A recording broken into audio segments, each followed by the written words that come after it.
was a beautiful day in the Motor City. There you see it, the final score from Ford Field.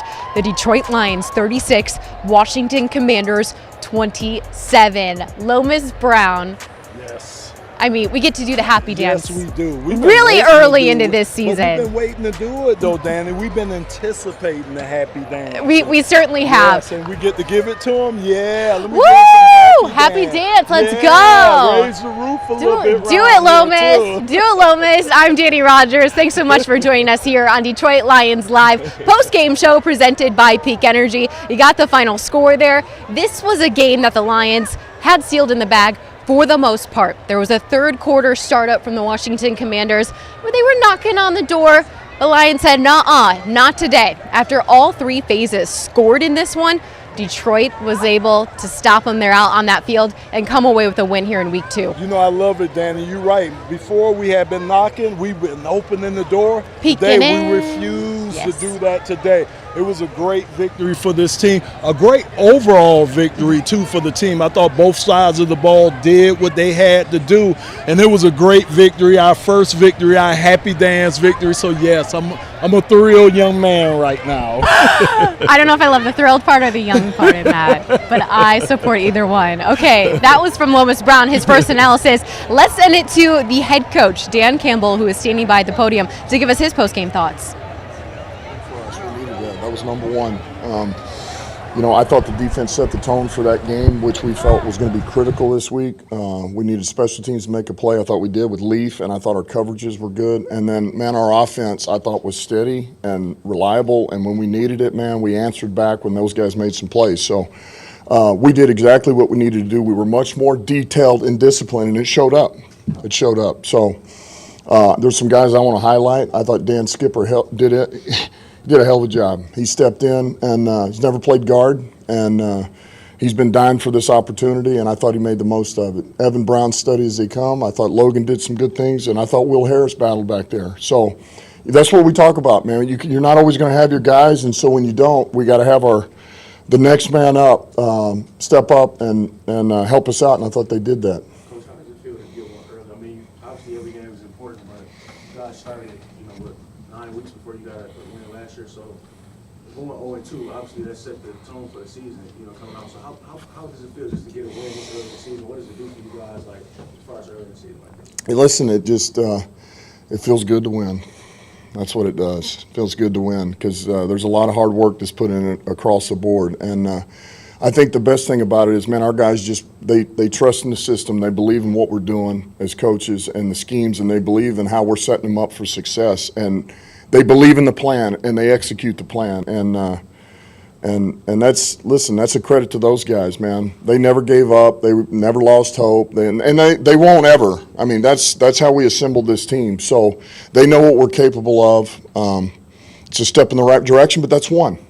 That's one. Can you talk about St. Brown, what he particularly brings skill-wise, 17 Yeah, he's as steady as they come. I mean, he is steady as a rock now, and you can always depend on what he's going to bring every day, not just on Sunday, but on Wednesday, Thursday, and Friday. He's been that way since he walked in the door as a rookie, and nothing has changed. He expects a lot of himself and us as a team and that offense, and he's reliable, and he's a good athlete, and he's explosive, and he's strong, and I mean, he does. There's so many things that everybody sees, but then there's these things that maybe you don't always see. And his blocks downfield, him blocking in the run game. I mean, he's one of the old linemen's best friends. They love this guy because they know what he'll give to the run game. But he's a pit bull that plays receiver. Can you speak to Hutchinson and the pass rush and really how the defense set the tone early on there? Yeah, listen, I thought all those guys up front, they did a good job. They were much better than last week because they were much more disciplined, and they stayed true to what we were trying to do with the stunts. Wash did a hell of a job with them, but they were thorough and detailed with it. And when you do that, that helps a guy like Hutch. It helps a guy like Charles. It helps a guy like Liam. It helps a guy like J.O. It helps everybody up front. And we were disciplined to that, and it showed up. You highlighted it in your opening comments, but the offensive line, really snake bitten on the interior there. Mm-hmm. three guys, 425 yards, 36 points. What can you say about the performance from that trio on the inside? Listen, they battled, and they're all smart guys, and they hung in there, and they trusted where their help was at. They used it. Certainly our tackles help now too. Decker and Sewell with some of that, some of those 3 techniques we drag out on, and but those guys, they played as one unit, and that's what you have to be able to do when you're down a few guys. But man, they stepped up and just, they did exactly what we asked them to do. And I'd say this: I thought Ben called a hell of a game. I thought he called a hell of a game and gave us the best opportunity offensively to move the football, be efficient, and find a way to score points. Yeah, it seems like every role players, you mentioned some of the role players and the big contributions that they had. Some of your best players, too. Swift had that touchdown on third down, St. Brown that big end around. Just maybe you can talk about the importance of those 2 plays in particular and what getting those contributions from your best players means in critical times. Yeah, I mean, it's kind of what we talked about. When you get in those moments, you need to have those guys got to make a play for you, and they did that. And all we can do is, it's our job to put them in the best position to make those plays when we need them, and their job is to make it, and they do that. They did that. And now let me say this: that one long run, Cephas made a hell of a block now, and that was one of those you circle, say, hey, Q, this is your play, and he went in there, and it was outstanding, man. Get a traveler, he blocks a traveler, and now we're off to the races. St. does the rest. So everybody's got a hand in it, and those guys, they did their job. They did what was asked of them.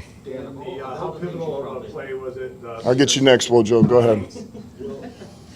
Will Harris, to stunt their momentum that they had there. Huge. Listen, one of the big things we talked about and put another emphasis on, you emphasize it, and it's like, all right, we got to emphasize it a different way, was about turnovers. And we got that. Look, the sack fumble essentially in the end zone, that's a turnover. And we get 2 out of it. And then Will Harris, yeah, they were getting a little momentum, and to get that, I felt like kind of reset us a little bit, all right, and gave us a chance to breathe, and it proved to be a big play. It really did. And look, I said going in this game, man, I wanted to do something. I wanted us to be the team that forced somebody to make the critical error, and we did that. We did that on the extra point. So. However you want to cut it, man, we made the plays that we had to win this game. Of all the things you probably liked about this game, it seemed like every time they seemed to challenge, every time it was getting close, you had a pretty quick, immediate response, including the St. Brown end around. Were some of those calls by design, like we've got to kill the momentum quickly, we can't run it 3 times straight ahead? It almost looked like it was an immediate response. Well, I think that if anything, I would say you've got these set plays that you feel like are good drive starters, and when you have a play like that, you're thinking, hey man, this has got a good chance to be an explosive run. Now, you don't necessarily say, hey, well, this is going to go for what it did, but you do feel pretty good about the run. And so there again, I thought Ben did a good job of just getting us reset and getting us back on track. But really at that point, it wasn't about, like, we're not in some 4-minute mode. We're still playing football now. And so we knew we needed to move the football. We needed to get first downs. When we get down there, we need to score and try to put this game away. So we did that. What did you think of the performance of Jared? I thought he did. Man, when we needed it, he made some big throws. Made some real big throws. Now, he missed some, but that's what comes with some playing the position. But he also made some big throws in this game. So I thought he got us in the right play. And, when you put up the points that we put up, that means you're doing something right. And so he did a good job. Talk more about play calling with Ben Johnson, but just the week of prep that goes into game plan. You got a lot of injuries you're dealing with, coming out with different heavy looks. How important was his role in, I guess, planning this to execute? The coordinator's role is everything, offense and defense, and it all ties together with the way I see us needing to play the game as well. And he did an outstanding job of just, all right, knowing kind of where we were at. Let's make sure we get this O-line comfortable. We knew Skip was going to be, new in there. It'd be his first time, but we also knew he was going to battle. We could trust him. And so let's make sure that, we get them steady, and let's not let Jared get hit early or anything. Let's just be smart and efficient with how we work, and we'll be selective on how we take our shots or when we take them. And and I thought he just called a great game. I really did. Dan, can you say something about Hutchinson? Just I know you answered about the defensive line, but him specifically setting a record for 3 sacks as a rookie. What did you see from him? I know we've seen his motor before, but today specifically, his effort, his execution. Yeah, look, he played better than he did last week. He was much more detailed with how he rushed and much more disciplined, kind of with really everybody. And so he did. He was better, but so was everybody around him, which helps him be better. That's really the best way to answer it. I'm not trying to pick a fight or anything, but 3 sacks is a line, and especially for a rookie. I mean, to me that seems like a high level of excellence, not just better. Listen, I'm fired up. Carlos, I am. Yes, I love it. 3 sacks. I hope we get 3 more. He gives us 3 more next week. Yeah, I'm not, and I haven't seen the tape, but just from what I saw out there and how everything was run and the stunts, and I thought he did a great job. I did. So I'm not like I'm down on him or something. I thought he did a great job, but I thought all those guys did too. They all funneled them to each other, Related things, Swift, we saw Mark Jamal and more Craig today. Just can you speak to what he was going through out there? And then Frank Ragnow, toe, was it the same toe that he was doing? You're talking, Swift was the first one, just about how's he? Yeah, he just had the ankles, he was a little bit sore. Okay. Was it But man, that's on a sore ankle. That was outstanding. So he did a great job. He really did. To fight through that, because I know it didn't feel great, and he knew he wasn't 100, but yet he was saying always like, I'm playing. I'm going to play. I can do it, and he did it. And then Ragnow wasn't out there today, but is it the same toe that he did last year? How big a concern is it? Yeah, no, it is, but we're not concerned. We're not concerned. We feel like the thing will heal up. We just got to give it a little time. I'm really curious about the decision to go with Skipper. You had a lot of different alternatives in there, including moving Sewell inside, as you talked about previously. Yeah. Why Dan? Yeah, well, because Dan's been here for 2 years now, and since we've been here, I know he's been here longer than that, but he knows our offense in and out. He knows all the positions. And, look, this isn't the easiest offense to just walk right in and learn. We got 2 new guards. Forbes has been here longer than Coyote, but we just felt like Skip, man, has a real good understanding of it, and we felt like, even though he's never played guard in a game, we just feel like he was going to hold up, man. We trust him. I trust him, and he's a battler, and he's not going to go in the tank if something happens. He'd fight. He knows how to work with those guys. Hell, Decker knows him well. Evan's been with him, and so it just felt like it was the right thing to do. And man, he battled in there.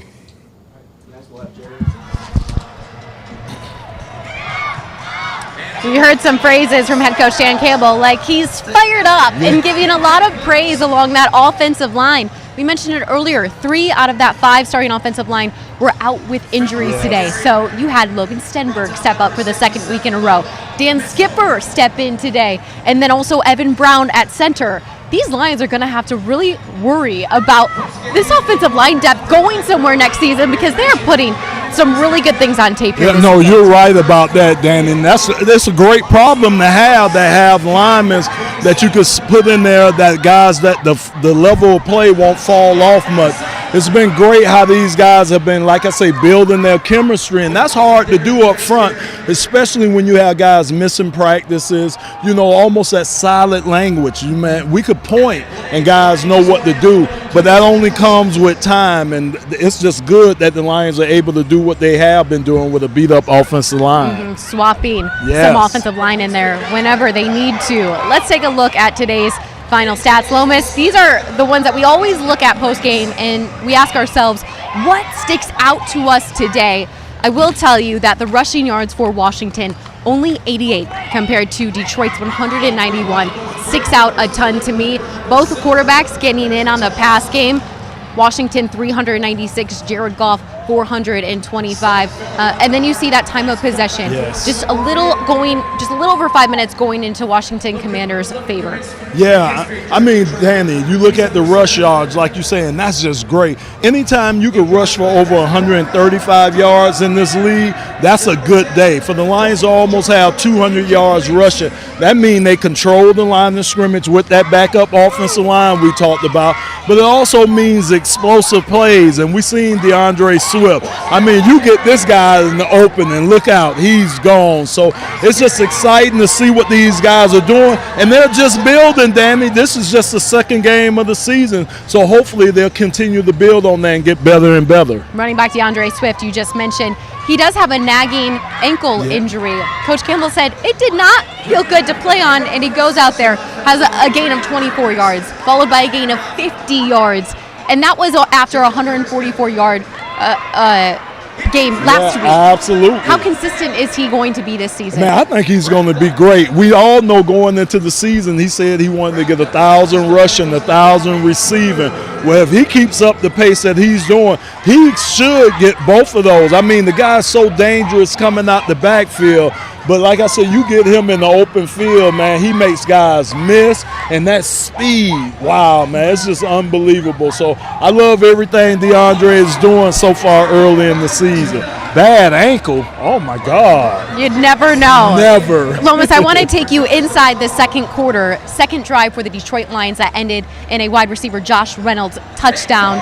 There were 6 back-to-back. It goes on first downs by 5 different targets. Do you remember that series? Yes, absolutely. What sticks out to you in Well, that? to me, I'm going to go again up front. The time that Jared was given for those receivers to come all the way across field. He had great time. I thought they mixed it in good. They were able to run the ball and throw the ball when they had to. And Danny, the most important thing, they didn't shoot themselves in the foot. No penalties or anything to back them up, so they were able to stay on course. So those are some of the things that you look for each and every week. The Lions executed real well today. That execution always starts up front. That's right. We want to hear from Dan Skipper, who stepped up alongside that offensive line for an injury-prone O-line currently. Let's hear what Dan has to say post-game.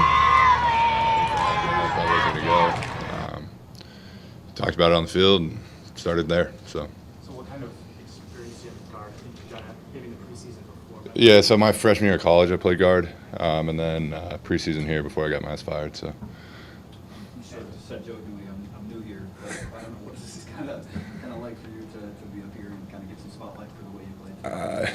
it's very different. I got to thank Bruce and Meach a lot. I mean, they gave me the best look I could ask for.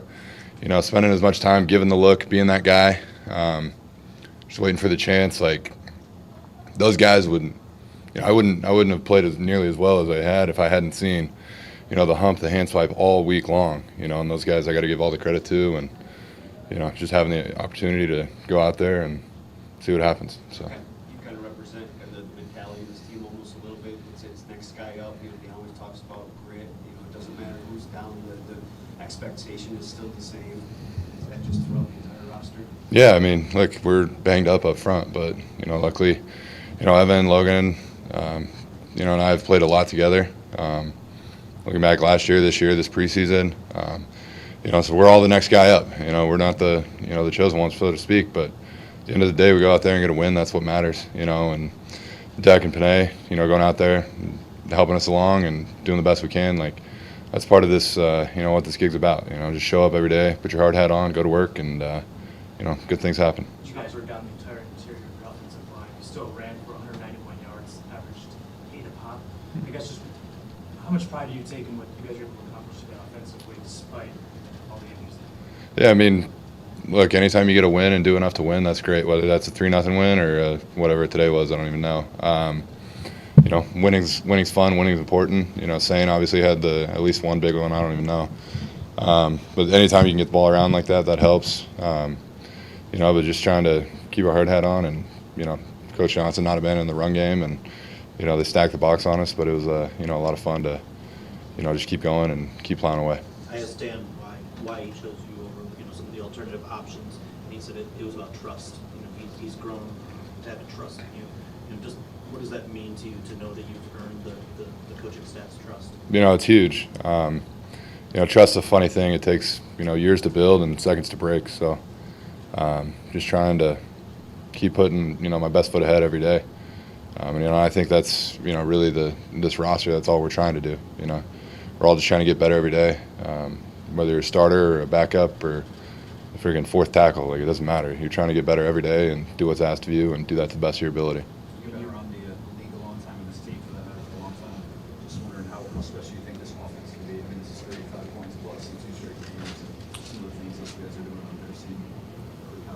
Yeah, I mean, it's Coach Johnson's, smart as a whip. He's got trust in us and faith and keeps going. So, that's all him. I run what's called, whether that's, from a card or from Jared or doesn't matter. Just go out there and do my job. When you got cut coming out of training camp, that was one of the moments. It was on Hard Knocks. It was like the emotional moment for you.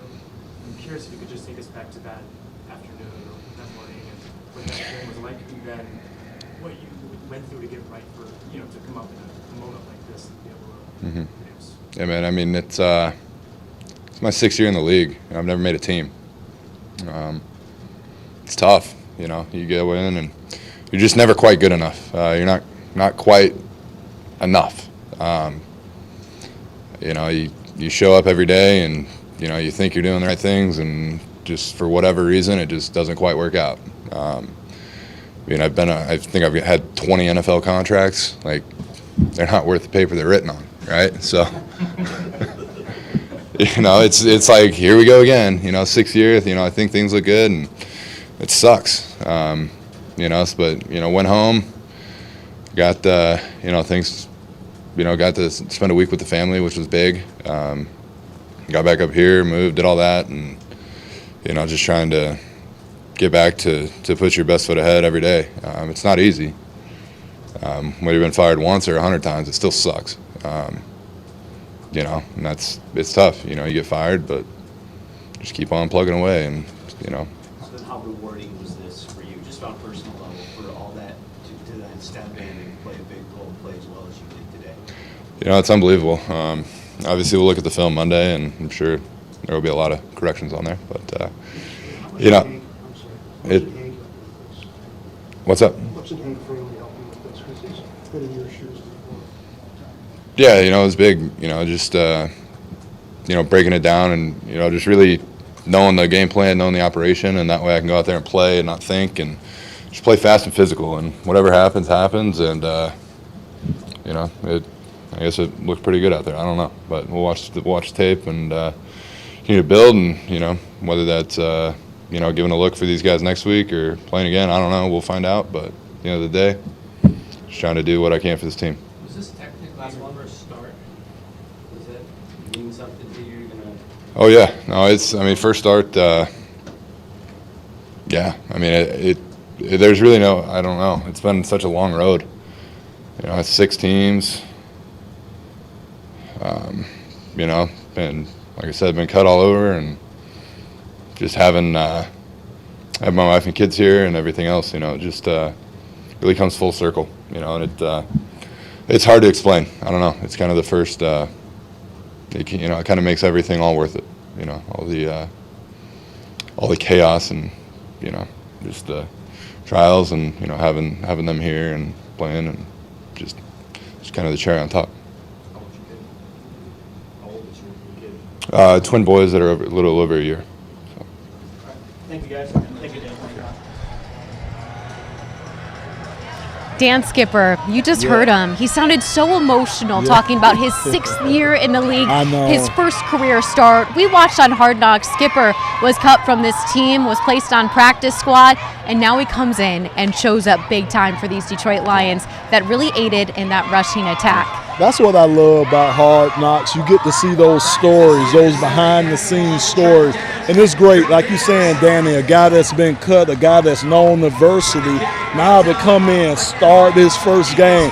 We have success and win the game, and a lot of it was due to him. I thought he played a good game out there today. I thought he made some key blocks when he needed to do. They gave Jared the protection they needed to do.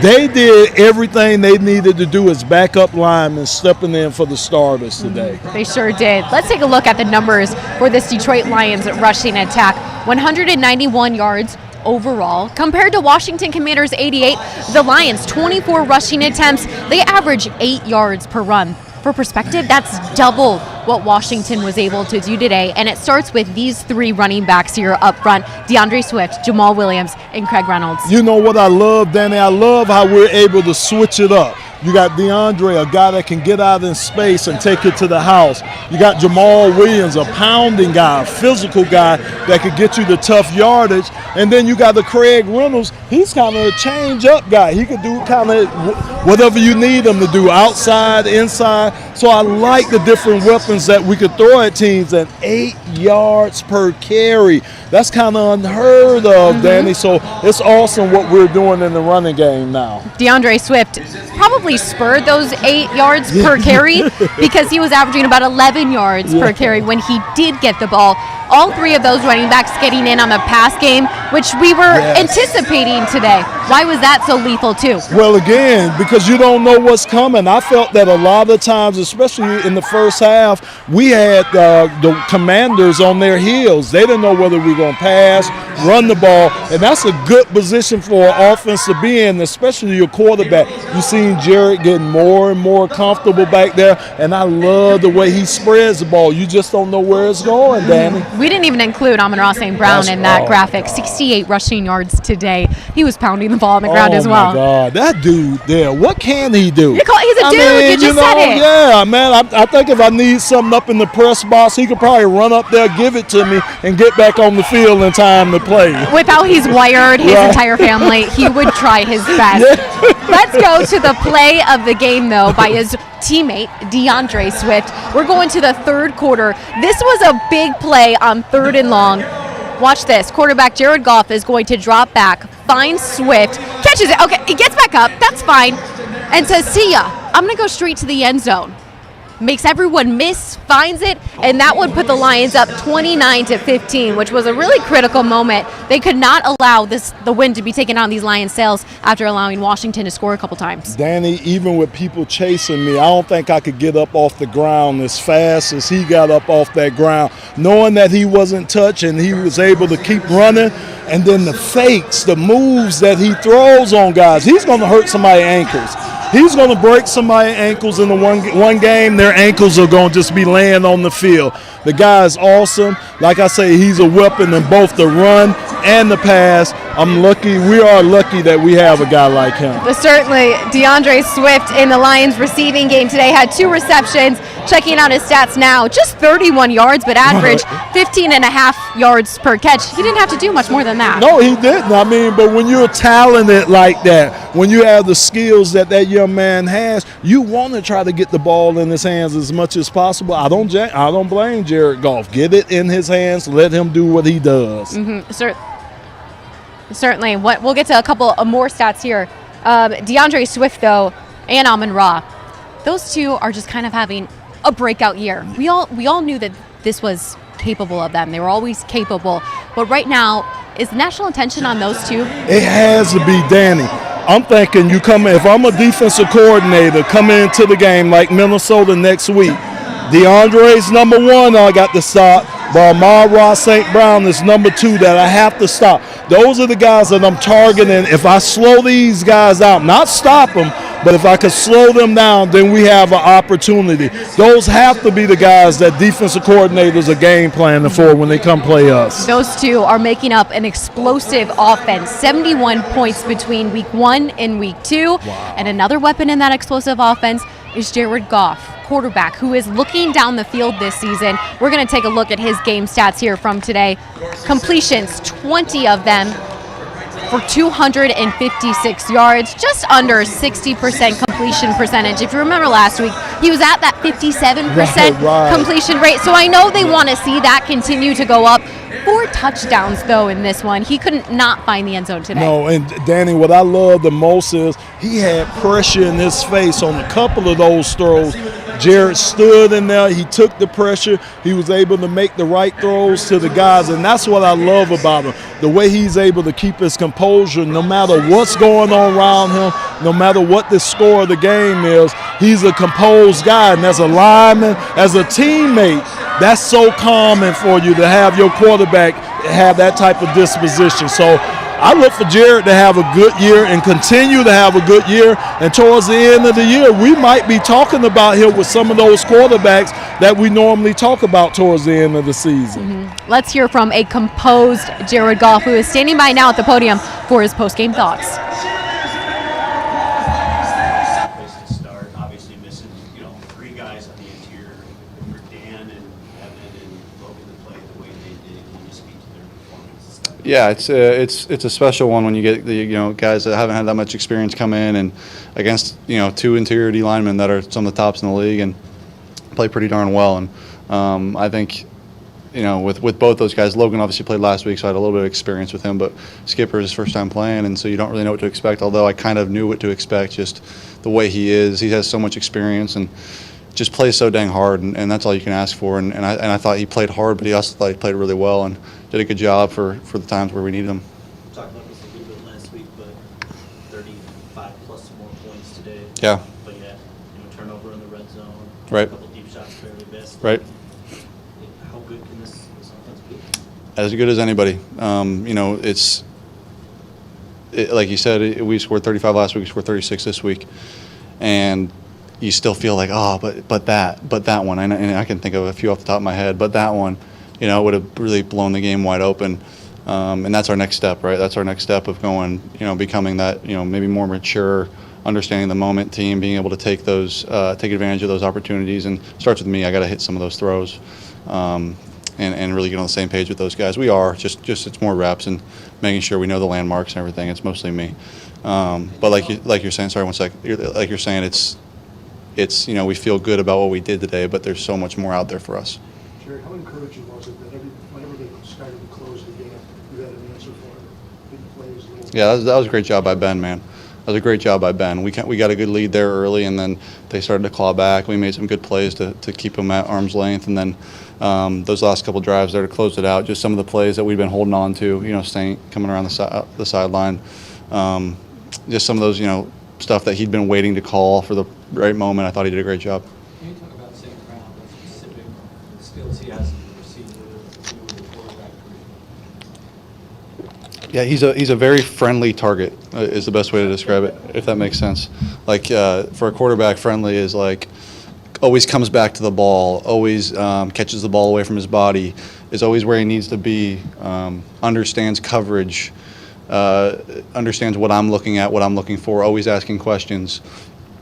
Comes downhill when he's breaking out on that touchdown, just to make sure that guy can't make a play on it. Little things like that typically you can't teach, and he has it. So it's a guy I'm lucky to play with, and sky's the limit for him. Jerry, crazy that you've come so far. Sorry.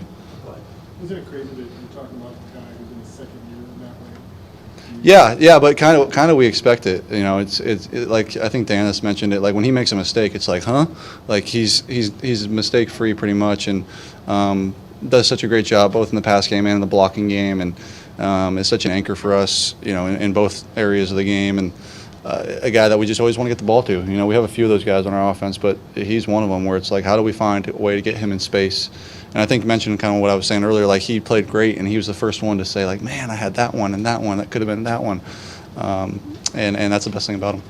Can you reflect on how far you've come in the last year, how far this offense has come in the last year, the first half was such a struggle? Yeah. Just reflect on all the adversity you went through and how far you've come. Sure, yeah. I think it's hard to reflect on it now when you're in the middle of it, but I think I'm very appreciative for our coaches and our players, and everyone on our offense and our team and our defense for the plays they made today. And it's just this feeling of gratefulness and being lucky to be here and lucky to be a part of it, and hopefully continue to do my part and really make our offense excel like we can. I think we're a good offense right now, but we can really be a great offense and one of the best in the league if we keep doing the right things and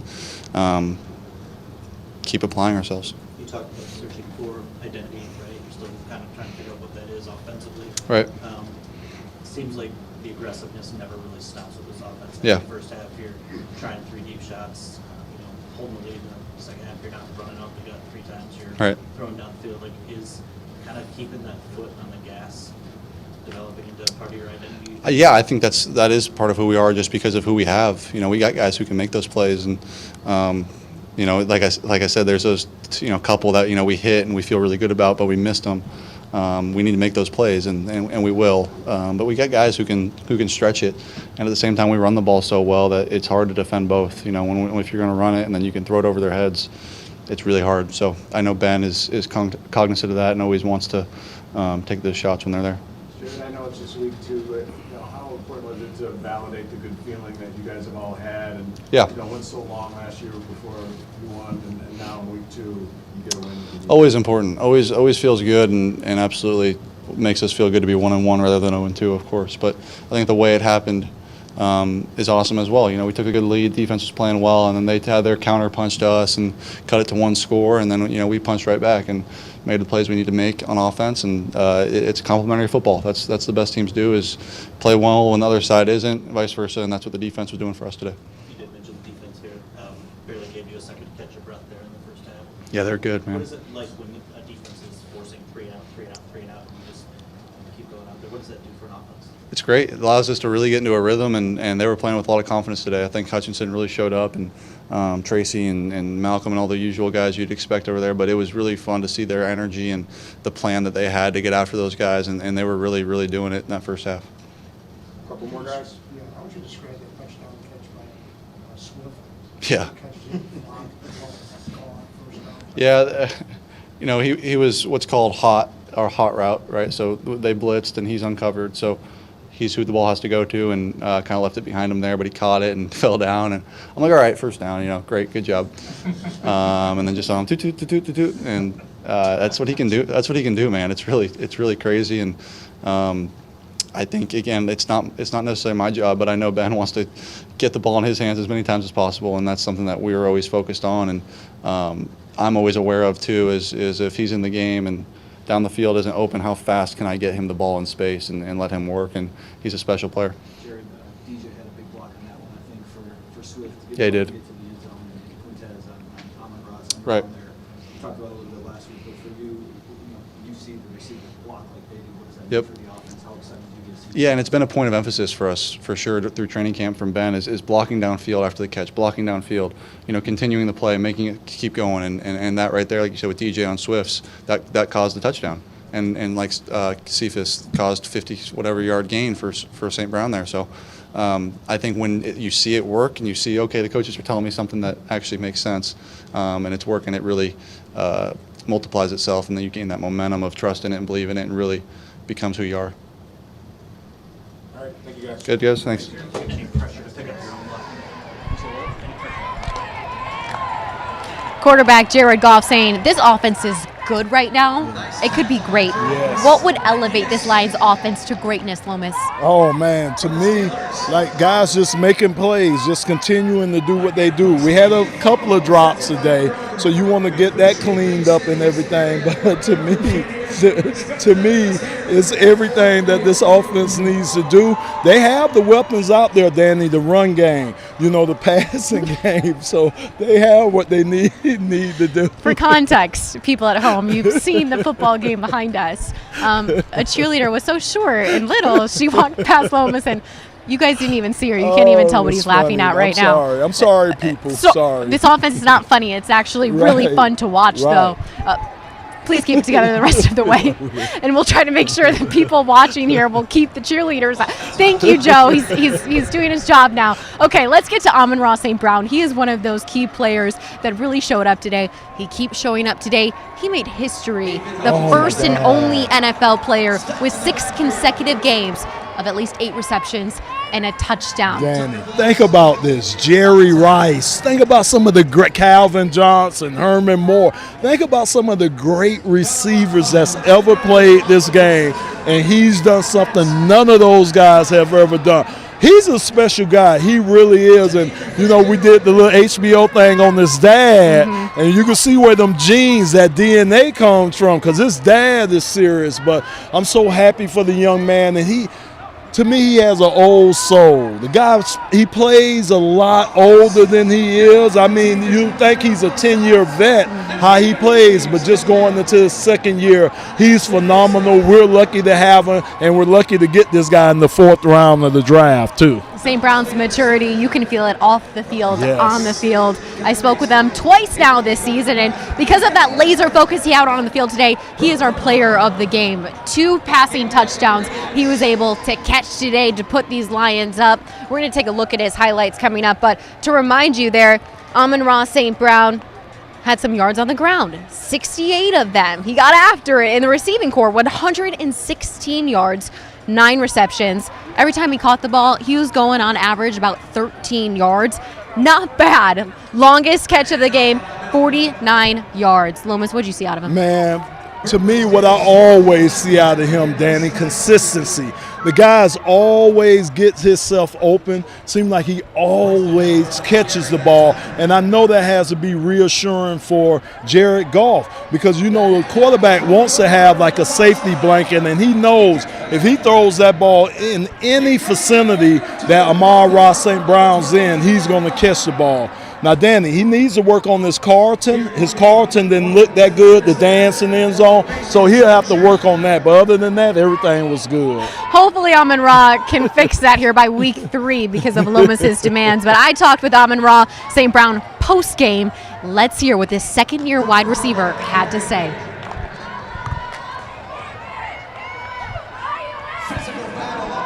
Amon-Ra, today your quarterback Jared Goff tosses 4 touchdowns. You come up with 2, and it's another game with 35-plus points. How is the explosiveness coming together here on Sundays for your offense? I mean, I think it starts with our coaches. They put a great plan for us to start the week. And us as players, you know, sometimes we feel like it could be a lot. But we know if we get all the details down and execute it come Sunday, I mean, we'll be in good shape. So that's what we did. We came out, we attacked the week. I mean, like I said, coaches put us in place to make plays, and we make the plays. This past week, we were talking about your lofty goals, and I know you won't tell us until after the season, but you did set the NFL record, first NFL player to have 6 consecutive games with 8 receptions and a touchdown at least. Where does that rank among your goals? That's actually, you know, that's not a goal that I think about, you know, or I thought about at the beginning of the year, but, you know, some goals just happen as they come, some achievements happen, and that's one that just happened while me playing. So, you know, I'm glad my teammates are here, my coaches are here to support me, but I mean, it's awesome, but we're on to the next week. Every single phase on this football field scored today. How much was this entire team clicking? I mean, this was, for us, we felt like this is a game that we can win. Going into it, well, I mean, Washington's a great team, they got a lot of guys, but the plan, like I said, the plan that the coaches put in, it gives us confidence. We know we can go out there and make plays, and they have confidence in us. So whether it's on offense, defense, special teams, I'm even Khalif Raymond for the return. That was one thing that coach talked about is we got to get Khalif started, and you see what happens when you get him started. He can run. So I think on all sides of the ball, I think defense played great, offense, and when we all play together like that, it's pretty hard to stop us. You were involved in the rush game today, so I get to ask you, that offensive line up front, 3 out of the 5 starters were down. How resilient were they in opening up the holes for receivers like you? I mean, they're doing a great job. One guy goes down, they don't even blink, next guy up. And that's kind of mentality we've had last year, even this year. You never expect 3 of your starters to go down in week 2, and that's what happened with us. But the guys that came in, Evans, Skip, all the other guys, I mean, they're going out there and playing ball, and that's all you can ask for. Thanks, Amon-Ra. Thank you. Think about it. Life powered by the sun. Envision all the things you do every single day, and then plug it into the sun. Because it's a cleaner, greener way. It's a pink way to bring energy into your home, into your everyday life. It's about making a difference for a better today and for an even better tomorrow. 'Cause everything is powered by the sun. Pink Energy, proud sponsor of Planet Earth. I'm a Detroiter, born and raised. We're tough, we're strong, we're resilient. Touchdown! In the D, we carry this team on our shoulders. Detroit is a football town, we're a football city, and we stand behind you all the way. We love you and we're not going nowhere. I am so excited because we're coming. It's coming. Yes! Touchdown, Detroit Lions!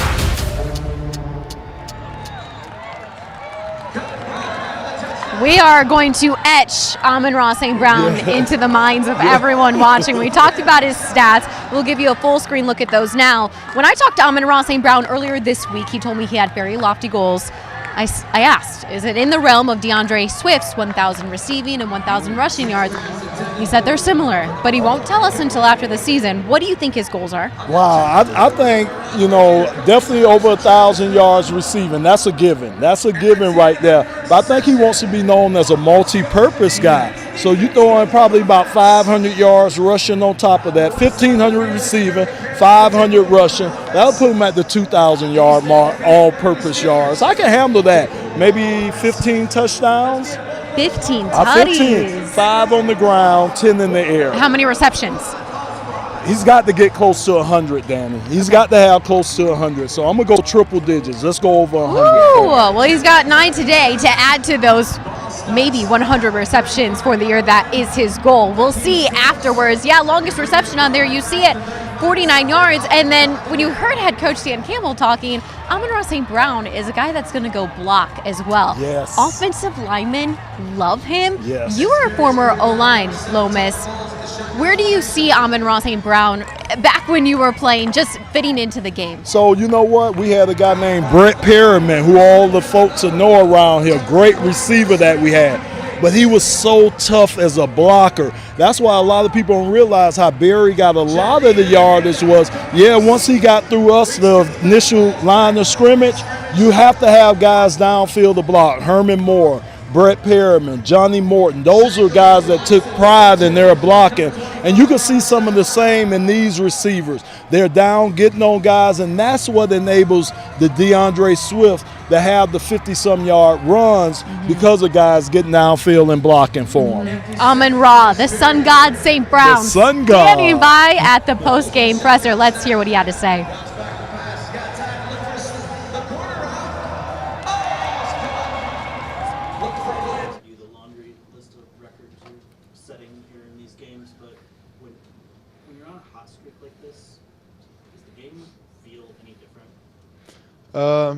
I mean, I don't really think about it. I just go out and play ball, prepare all week.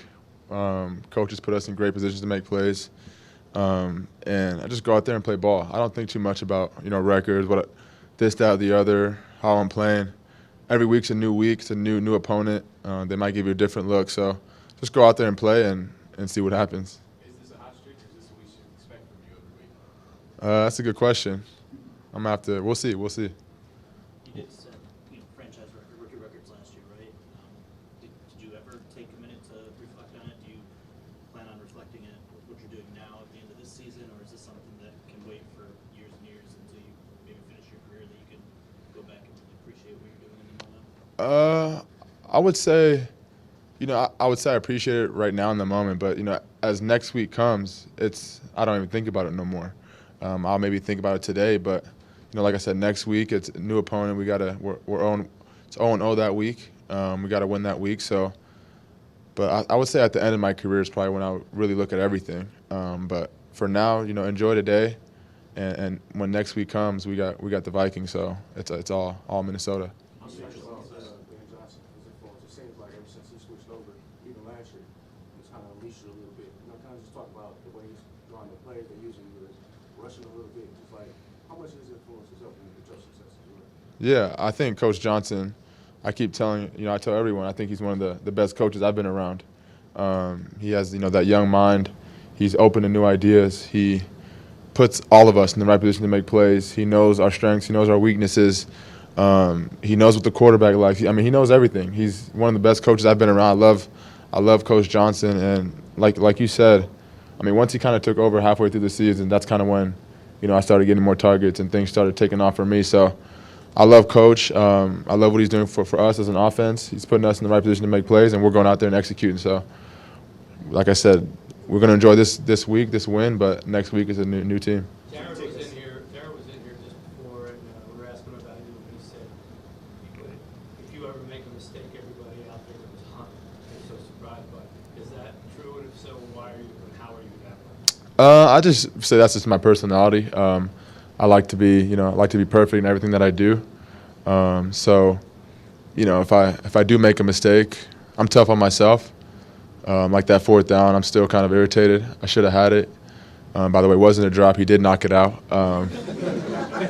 So I'm kind of still mad about that one because that would have been it would have been game over easily for us. Just take a knee, but yeah, when I don't, I tend to think of myself as not making too many mistakes. But when I do make one, it's kind of, it irritates me. But I promise you one thing: I won't make the same one twice. Can you take us inside the huddle a little bit when you get that play call for that end around, right? The momentum's kind of fleeting a little bit. You need to make a play to come back. We're calling your number. Against the calls of the drive starter, right? What goes through your head? This is a big play. And just sort of walk us through that. Yeah. So I don't know if you guys saw it, but that whole first half, I mean, I was motioning across almost every drive. I was running across, running back, running across. So I feel like as a defense at some point, you kind of just don't pay mind to it. And this was a play that we had in it this week, and we knew if we got it, it would hit big. Q had a great block. Craig had a great fake. And as I got it, I mean, no one even knew I had the ball. I don't even think the safety that was looking at me knew I had the ball. And all I hear from the defense is, oh, shit, from everyone. And I knew at that point it was going to be a big play. But I blame the Jumbotron for me getting caught because it was half a second delayed. So I was looking at him I'm about to high step. Before I can even high step, I already got tackled. So Jumbotron was a little delayed, but it was a great play. Yeah, definitely. I feel like the people have been waiting for us to talk about this Detroit Lions defense that showed up as well. They got in on the scoring efforts. Charles Harris with a safety, a strip sack that would land in the end zone. He got a touch on that. So contributions coming from every face. But this Detroit Lions team, people are also very excited to see Malcolm Rodriguez, a.k.a. Rodrigo. He had 8 tackles today, 5 of them solo. He brushed shoulders with the quarterback. He was able to affect this game throughout. What did you see from Rodrigo that makes him stand out as a rookie? To me, it's just amazing how this guy seems to be always in the right spot. And that, to me, as a rookie, with all the motion, with all the things that these sophisticated offenses like to do to you, he's able to keep his eye discipline, stay and keep his gap integrity, and be where he's supposed to be at, Danny. And that's what you ask for guys. Do your job. And he seems to be doing his job very well at a very young age. Rodrigo bringing so much physicality to this defense every single play. And this defense came up with 5 sacks, 3 of them coming from another rookie, second overall pick, Aiden Hutchinson. He got after the quarterback today. He was getting in on the tackling. He was brushing shoulders with the quarterbacks, aside from his 3 sacks, 2 tackles for loss there as well. The people were waiting. They wanted this week 1. Hang on. You're going up against a mobile Jalen Hurts. And Hutch said that this week was going to be a lot different, and he was very excited for it. And he was right. It was a lot different, Dan. And look, what I love about that 5 solo tackles, 6 total tackles, but he had 5 of them by himself. The 3 hits on the quarterback, too. That's impressive. He got the 3 sacks, but getting to the quarterback and hitting the quarterback, making him feel it when you're not there. I love that. The Lions had a total of 11 of them today. And anytime, like I said, you could get those hits on the quarterback, he's going to speed up his mechanics. It's going to make him speed up things that he's doing. So great job of the Lions defense to get pressure on Carson Wentz all day long today. Pressure coming, like we mentioned, 5 sacks for 29 yards. There was an interception in there from Will Harris when the Commanders attempted that 2-point conversion. He shut that down. There were 4 tackles for losses, 1 pass deflection. You mentioned it, the 11 quarterback hits, and then also a forced fumble. I mean, look at that Michael Jackson celebration. He nailed it. He has been waiting to do that because we know Hutch loves to do covers of Michael Jackson in front of the entire team. It might have been a little forced, but he loves it. There you see him eating up this offensive line with the Commanders. I can't get over that celebration. That really is so good. I love it. I'd still be trying to get up off the field if that was me. But those young guys, they bounce back, Danny. They bounce back. They certainly do. I don't want to not talk about the efforts that was put out by safety Tracy Walker. You had cornerback Jeff Okudah in there, and he was taken on quite a load without his counterpart. Cornerback Amani Oruwariye was out with a back injury today.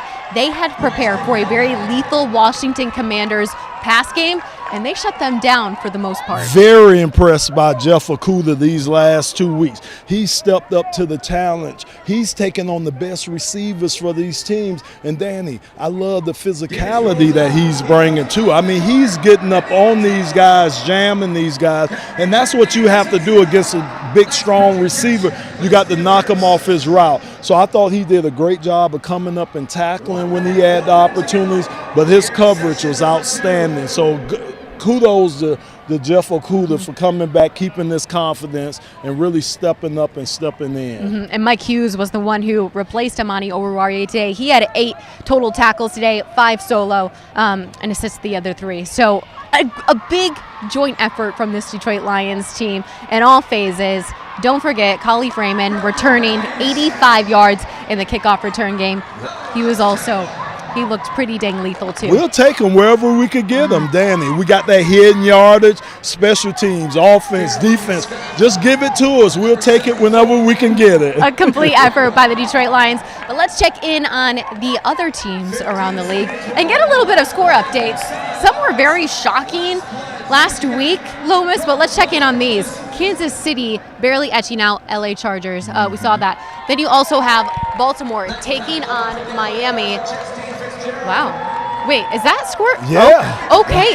Yeah. Last time I checked, that was not the score. 42-38, Dolphins getting the win. Jets barely getting a win over those Cleveland Browns by 1 point.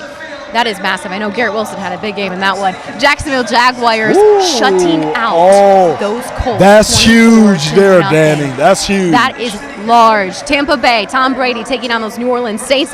No problem. 20-10 the final. New York Giants taking on those Panthers. They're barely etching out a win as well, just winning by 3. New England, are they back? I don't know, but they're on top this week. 17-14, they took on the Steelers.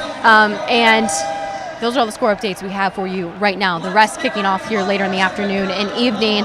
Week 3 is coming up. Lions had back-to-back home games. And I must say, great crowds for both Week 1 and Week 2 here. They're going on the road next week to Minnesota. The hype is real with Kirk Cousins and those Vikings. What are you anticipating just from looking into it right now? Yeah, you're right. The hype is real. And I tell you what, we're going to have to stop that young man because what he's doing, the gritty, we don't want him doing the gritty on us. And so he's one guy we're going to have to stop. But Minnesota has a pretty good defense, Danny. So, again, from our offensive standpoint, we're going to have to move the ball, try to keep our defense on the sideline, and try to keep the Vikings opposing offense on the sideline too. So it should be another close game, and I'm looking for us to come in there and come with the same energy that we brought today, take this to Minnesota with us. Certainly, and I don't know if you recall last year at Minnesota. I don't want to recall it, but that was the game that Dan Campbell, he did get emotional after. It was a walk-off field goal for the Ravens, or for rather the Vikings that would win this one. I know they don't want to repeat that. So what are your biggest takeaways they need to take from Week 2 to Week 3 to make sure that doesn't happen? So the thing about it, take everything you got on the road. It's always different now. You know, Danny, they'll have to deal with the silent count because of Minnesota's crowd. So it's going to be different things that they have to deal with, especially not being at the comfort of home. But I think if they go there with the right mindset, and like I say, if our offense is able to keep the ball, control the ball, keep first downs moving, I think we'll have a good shot of winning that game up in Minnesota. In Minnesota. 10,000 lakes. Oh, gosh. It's going to be a tough test. Like you mentioned, the likes of Justin Jefferson and Kirk Cousins waiting for these Detroit Lions. Right now, though, the final from Ford Field, Detroit Lions hosting the Washington Commanders 36-27 for a Week 2 win for your Detroit Lions.